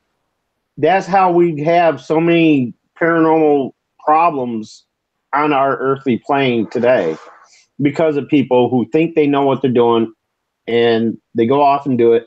They don't understand the full repercussions of it, and they end up bringing something back with them or bringing something across from there that doesn't belong here. There's a reason why there's a one-way passage over there.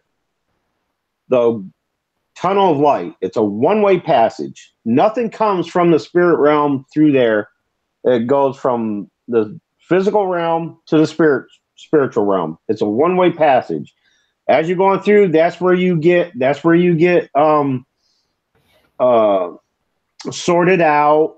You know, they'll determine if your soul is able to be replenished in whatever, and you could live out eternity either in your idea of heaven or whatever, or, you know, or you go to the dark side where Lucifer was cast down to, and, you know, play his bitch. But there's so much.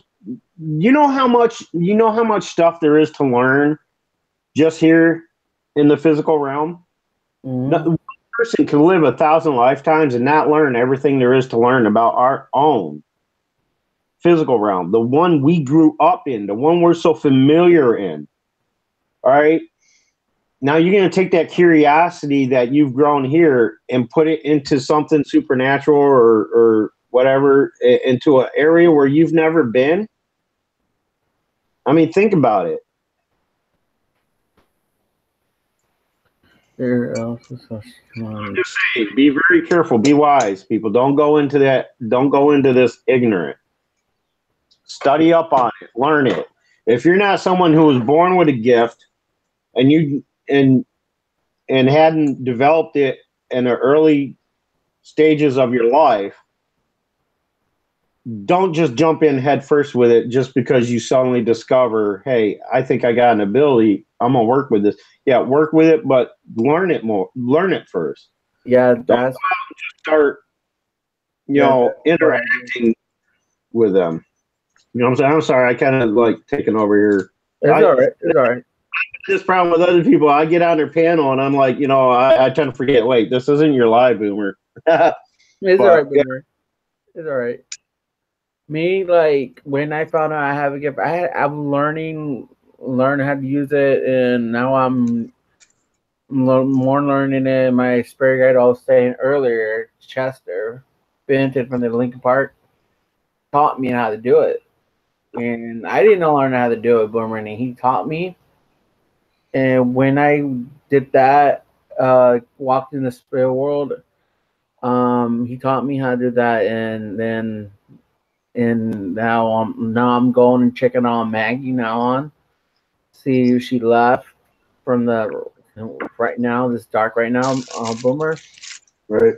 and her curves is to right now, and I went in checked, she left and came back out, and I've been doing it lately was for that. And every live stream, guys, I'm gonna say again, if anybody saw Chester Benson on my live stream, he all the time behind me, he all the time be on my bed, he all the time, or he be sitting or standing behind me, and he will let you know that he's there. Um, and I have him came to me. We went to Texas. We took him. I took Chester to Texas, and he likes it. Um, Saying like I've been, you know, I've been seeing spirits lately at my grandpa's house. And I've been seeing a soldier stand behind the door, and I was not scared, and I know it was Daniel. From there, and Chester was telling me, "Hey, look, is the soldier right there behind the door?" And I'm like, I looked, and I saw it was like standing behind the door, and I'm not scared of it. And then I asked my nose spray at Clifford from the St. Augustine on their Boomer. Um, he told me that's his friend, and that came to me, and so that's Maggie the spirit. Yes, Maggie is a spirit. She's 9. She comes to the Wonder Box, but she also say my name. Diane G knows about it. She heard my name called a lot.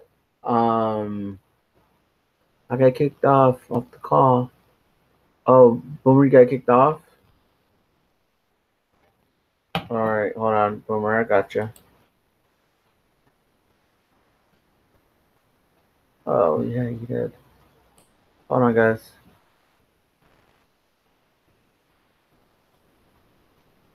Put it up here. I got kicked off. All right, we got Boomer back. Yeah, guys. Maggie is a good spirit. She comes. She comes in the morning. She talks to us on the water box, and also the spirit box too. When we hear her there, I'm coming back. Come back, Boomer. I sent him. Yeah, Maggie is a good spirit. She's a nice little girl. When I first had her call my name, she was panicking. All right. I'm not. I don't understand what was going on. My tablet's screwing up or something. I had to. Thanks for the help. Hey, you're welcome, Ken Master.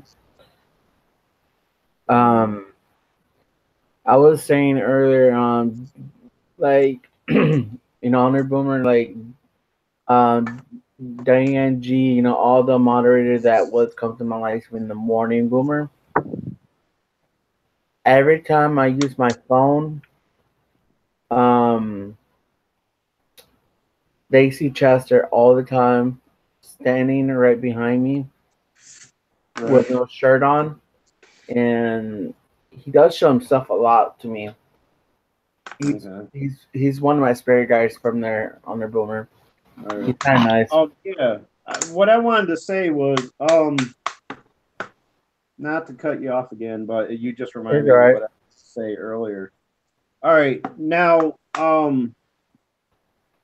the claimants you make of contacting and communicating with all these celebrity spirits and stuff. I mean, you kind of inadvertently don the name, the celebrity sidekick or whatever. I want to just say you need to be very, very aware of what could be going on.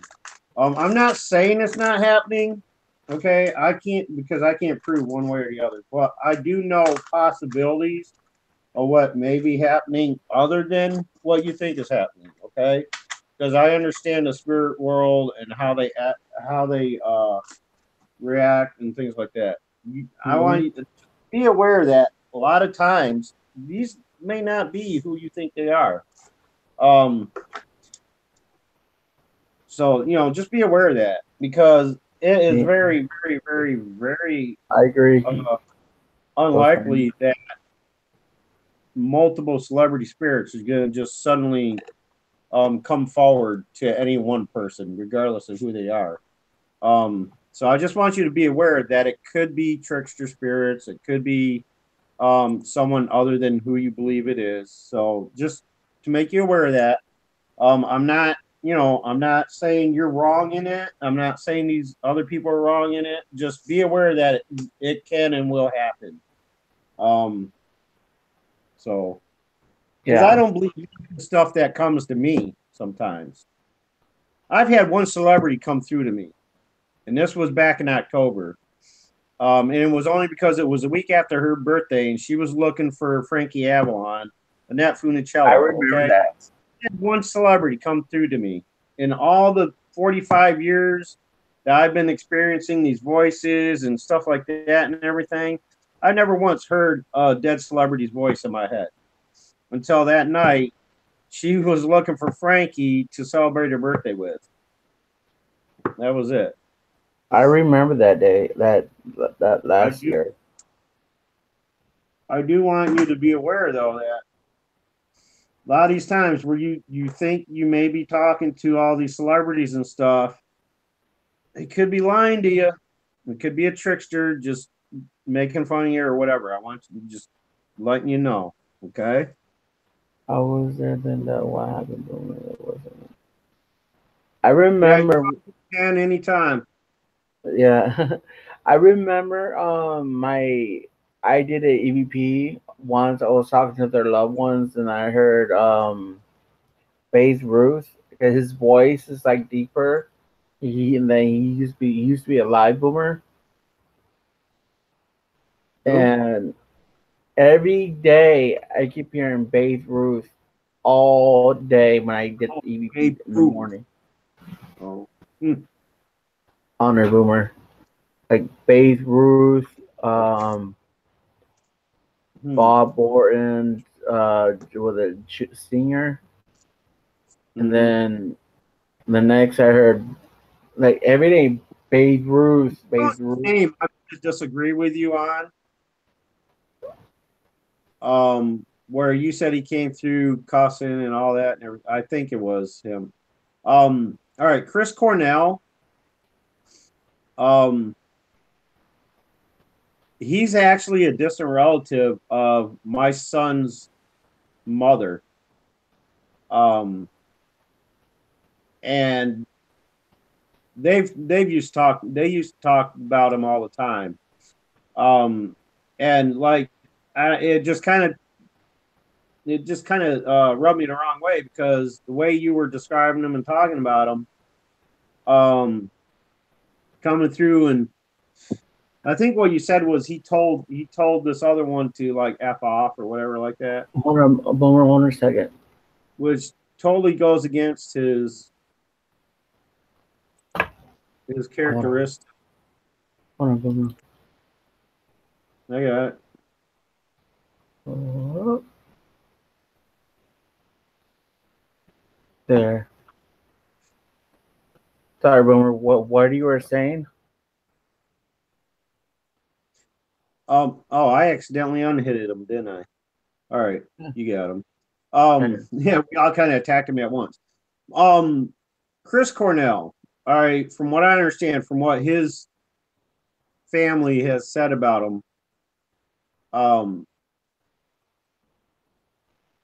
the way you describe him does not fit his character whatsoever. And if he passed away and crossed over, once you've crossed over, like there's nothing negative.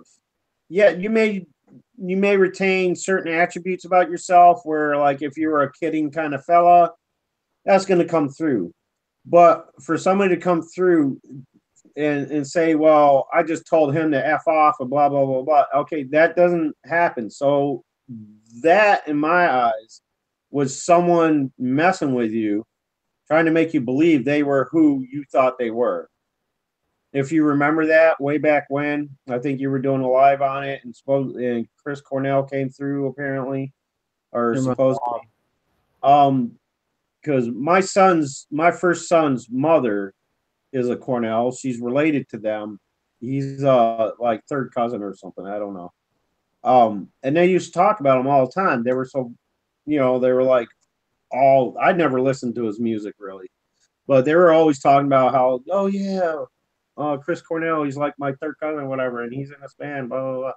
Well, and the people who talk to me about him describe him like totally opposite than what you were trying to portray him as in that one live. I just want to make you aware of that, and because I think it was somebody maybe messing with you. Most likely an earthbound spirit that may have come through or whatever. Yeah, I just wanted to let you know that, because spirits crossed will not come through with profanity and tell people to kiss their effing ass or whatever. Just want to make you aware of that. Yeah, no. I was gonna say one word, but I can't. I still have this teenager girl that crying on her boomer. Mm-hmm. She's the one that died of the mass shooting in Florida. Okay. Ow. Why she came back for? Anyway, I won't see. I can get.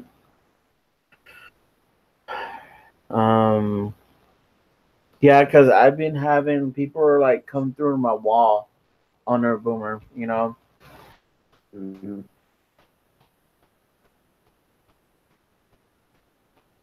And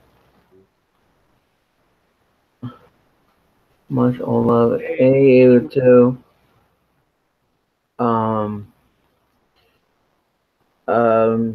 My mind's like can't think 1 minute I was gonna say.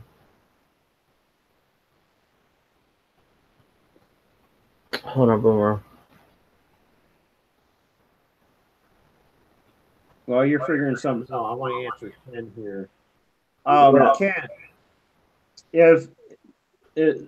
can you like pay attention to the times of night or whatever it is when you experience this? If there's a set pattern to it, okay. If it happens for like a certain amount of time, like a certain period at a certain time every day, there's a pattern to it. Like if it's 11 o'clock every day for 15, 20 minutes, you may be dealing with a residual spirit, or just residual sound left behind by a spirit, which for the most part is nothing to really worry about, because residual spirits will not or cannot interact with the physical world. So if you're hearing footsteps, like my cousin had this problem at a place they lived in Pennsylvania.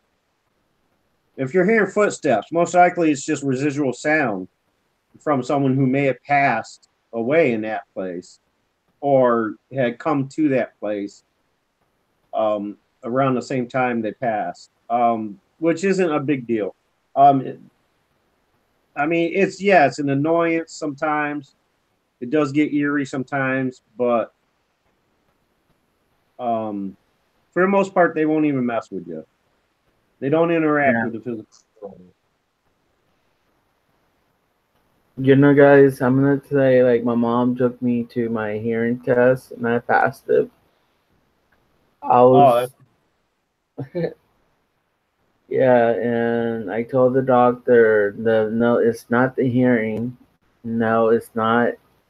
Every time the lights getting so brighter, any doctor office I go to, it's going brighter and brighter, and I'm telling her that no, it's a ringing of the angels, and she like didn't say nothing. Every time my ear rings, it's calling for the angels, and I'm telling her that, and the room got brighter and brighter. Any doctor office I go, the room get brighter on me.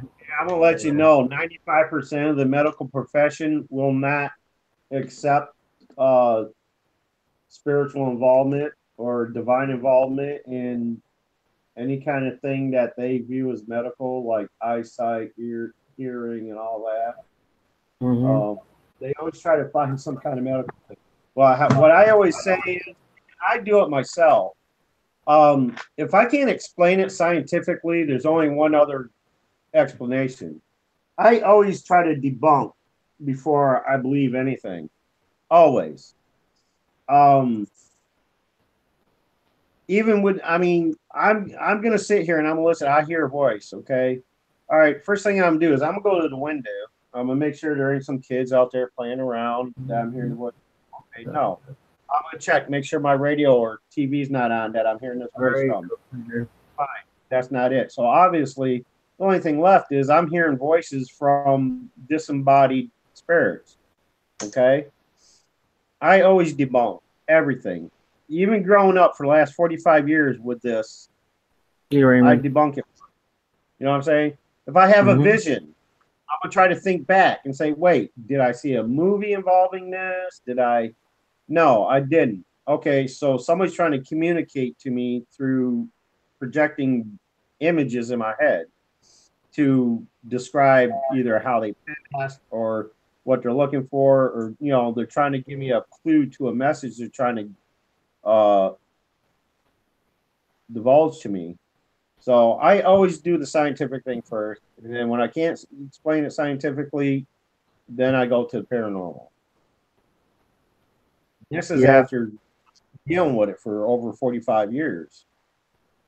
yeah, cause I've been like every time my ear rings, it was go to like high pitch to Mm-hmm. every Saturday night.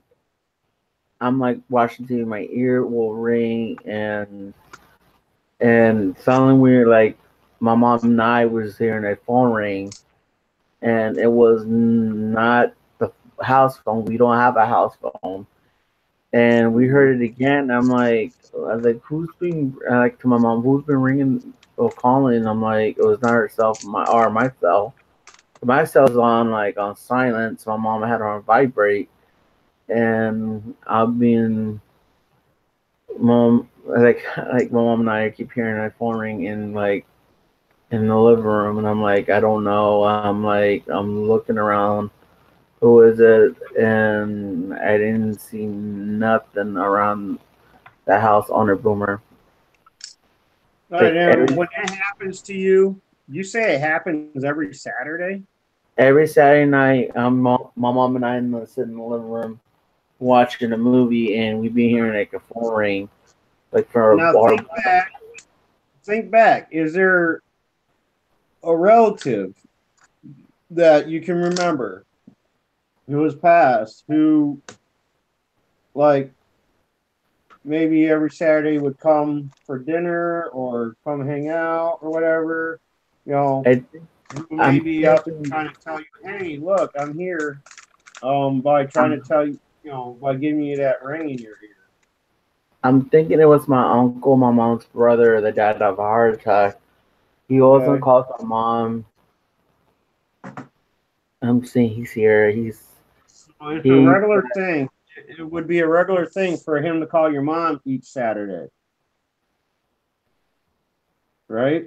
Yeah, it was on her phone, but it was like on her, like between me and her, like or like our ears were we hearing it, Yeah, and yeah. When he was alive, when he was amongst the living, yeah, was it a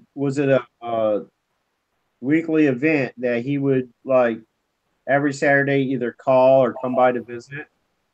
he only called us on Sunday. When like all the time he calls on Sunday because he all the time do the cookout. He all to get the family together. He passed it on to me and hey Nelly and to get the family together. He when he was alive, he called my mom. I remembered I was laying on the couch with my mom. I had the phone near me, and the Spanish word by my uncle will say, "Hey, mijo," I mean, hey, son, or my son, and he says, "Is your mom there?" Like, yeah, she's here. Like, and that's when he calls my mom on Sunday. When Saturday night, when he calls, when we both hit the phone ring, I'm thinking it is my uncle is calling from the spirit world to our like when they ring to between our ears, and that's Right. when I picked it up on our boomer. Like I we Yeah, didn't well, this that's morning. yeah. I mean, that's what I was saying. That's what I was saying. If you had some kind of occurrence happening on a regular basis, there's a pattern to it. Um, Most likely that's their way of trying to communicate to you that they're there and trying to let you know, hey, look, I'm still thinking of you or whatever. Yeah. Because being that you say it happens every Saturday night for you, and they can confuse times because there is no sense of time over there. He could be thinking, hey, it's Sunday, I got to call my sister, talk to my nephew, blah blah blah blah. But it could be happening on Saturday where it should be happening on Sunday because they have no sense of time over there. They don't understand uh, um, weekdays and months and years and stuff like that. Mm-hmm. So when if that's happening at a certain time each week on Saturday, yeah, that's him saying, "Oh, it's time for me to call my sis and say hello." Um, that happens a lot. Yeah. And also, I did get a couple. I get a sign, Boomer. I don't know if you knew that I had a crucifix on my top of my poster. I Yeah, have a picture of it still. I got a sign from Jesus and telling me it's a name if you didn't know the guy, 97-year-old guy was veteran and he was in Lakeland Region Hospital dying. He was hooked up in machine and he was in the spirit world and like around 2 or 3 o'clock I had my one of my spirit guide Chester and told me it's a guy is dying and when I went put my head down I saw like a picture a picture of him. He was in hooked up with a moderator, like machine on him, breathing. monitor. Yeah. Yeah, and he was in the spirit world. And then and when I went back to sleep and I keep seeing it again, his name was Gilbert. His name been brought up on the Wonder Box over like 3 4 times. Every time I go on the Wonder Box, I've been Gilbert. And Saturday at 2 a.m. my spirit guide Clifford and Jesus went to get him, and he passed away at the same time at 2 a.m. in the morning. And I've been seeing his wife has been crying a lot that he passed away. She finally let him go, and since when I've been getting his name Gilbert or something like that on the Wonder Box. Oh, Every that's time, like I'm gonna go live on the Wonder Box, I've been picking up from there. His name brought up the Wonder Box, and I'm gonna ask my spirit guy Clifford from the St. Augustine. I asked him, Clifford, did you and Jesus got him to where you need to go? He said yes. and every time I keep hearing yes for him, and he already crossed over, and I still hear his name clear on the Warner Box Honor Boomer. He was 97-year-old veteran from there, and I didn't hear him since no more, and then he crossed over from there. So so that's everybody heard his name, and I did pray for him and his family also, and I still see Gilbert a lot in the spirit world. Honor Boomer, he does come around me a lot, and we like saying hi to me and all the time from the spirit world, or he does come to me like when I'm like sitting or watching TV, and I'm getting like notice that he's coming to me from there. Oh, that's cool. I didn't see him today at all, Boomer.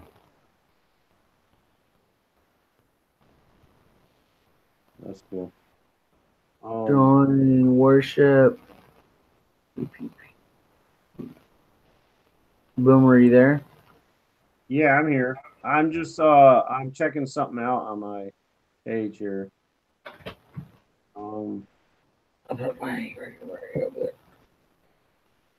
Hey, Drone, how are you? I know Jojo and Brian is live right now. I'm gonna pop in and say hi to him. Yeah, that's cool. Well, I was thinking it's after midnight. I wanted to get it live in today. I haven't been able to get on live since this morning. So, what I was gonna do is My phone is what messing up. I'm doing here. I gotta delete some videos here.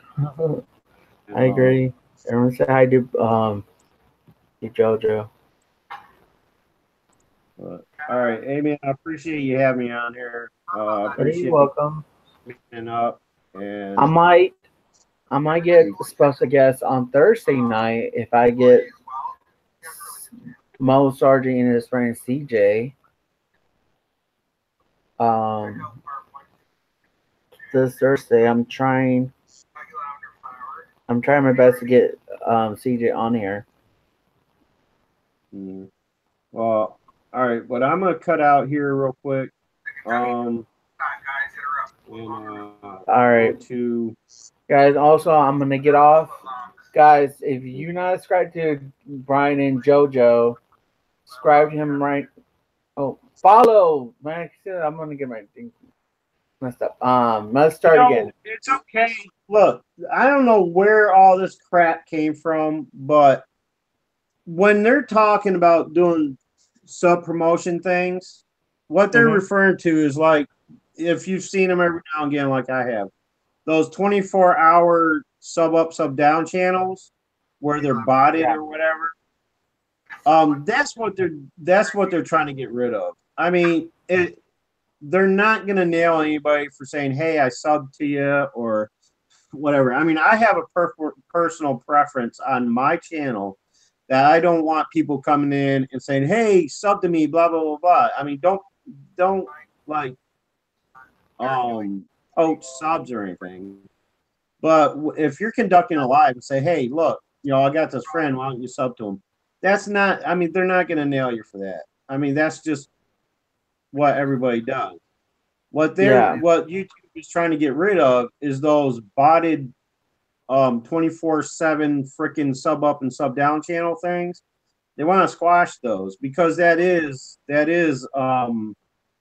what do you call it? Spamming. They want the spamming to end. But it's not spam if you just mention, "Hey, sub my friend," or whatever. But yeah. I mean, everybody's trying to come up with different words. I mean, for one, if you're in a live stream and somebody types in, hey, I subbed you. YouTube's not going to sit there and monitor every live goes on and read their comments. Yeah. That's just ridiculous. You know, I'm just saying. But yeah, I'm gonna get out of here. I'm gonna go do my own thing for a little bit. I appreciate you having me up here. I appreciate you coming forth with everything, and I accept your apology. And again, I'm sorry for the way I berated you on my lives. I was pissed off at that, and I'm just glad we can work through this and get Yeah. beyond it. Same here too. I'll check in with you every once in a while. All right. I'm gonna get See you, going here. Boomer, guys. Thursday, if I get CJ and Mo Sargi on here in the panel, we're gonna do Q&A Are you questions. talking Mo Sargi, not Tom Sargi? No. The I'm Mo Sargi you're gonna have on your panel? That would be awesome, dude, if you could pull that off. I'm talking to CJ right now, his best friend. Yeah, that'd be awesome if you could pull that off with Mo Sargi.